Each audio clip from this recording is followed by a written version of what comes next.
அப்படிப்பட்ட அன்பிற்குரிய சகோதரி மிகவும் முக்கியமானவர்.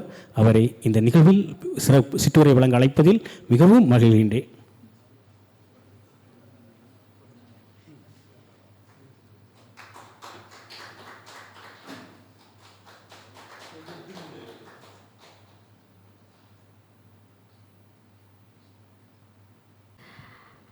பார்க்கடலும் தேவதையின் பூனைக்குட்டியும் என்ற நூலின் அறிமுக விழாவிற்கு இங்கே அமர்ந்திருக்கும் அத்தனை படைப்பாளிகளுக்கும் என்னுடைய மாலை நேர வணக்கத்தை நான் தெரிவித்துக் கொள்கிறேன். சில எழுத்தாளர்களை பார்த்தா தெரியும். அதாவது முன்னாடிலாம் பார்க்கும்போது பார்த்தா சில எழுத்தாளர்களை பார்த்தா அவங்க படைப்பாளிகள்னே சொல்ல முடியாது.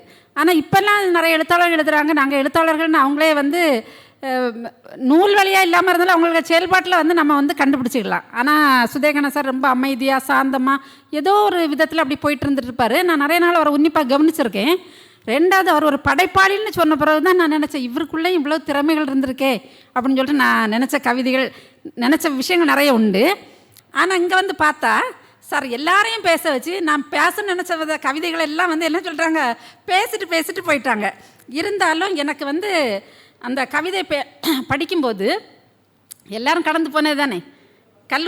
கல்லூரி காதல் எல்லாருமே கடந்திருப்போம். இல்லைன்னா காதல் நம்மளை கடந்துட்டு போயிருக்கோம், பேசினாங்க. அது யதார்த்தமான உண்மைகள். இந்த கவிதையை படித்தவங்க நிறைய பேர் அவங்க சுதேகண்ணா சார் இவ்வளோ தைரியமாக எழுதியிருக்கிறாரு. அப்போ நம்ம இந்த அது எப்படி சொல்கிறதுக்கு மனசில் உள்ளதெல்லாம் எடுத்து சொல்லுவோமேனு சொல்லிட்டு போயிருக்காங்க. சார் சொன்னது எனக்கு நல்ல சந்தோஷமாக இருந்து ஒரு செகண்ட் இன்னும் மறந்துருக்கேன். எப்படின்னா அந்த காதல் முழுமை பெற்ற இடத்த அவர் அழகாக பேசினார். ரொம்ப பிடிச்சிருந்து. நிஜமாக சார் தைரியமாக பேசிட்டு இருக்கேன். வீட்டில் இது லைவில் ஓடுது வேற, பார்த்துக்கோங்க.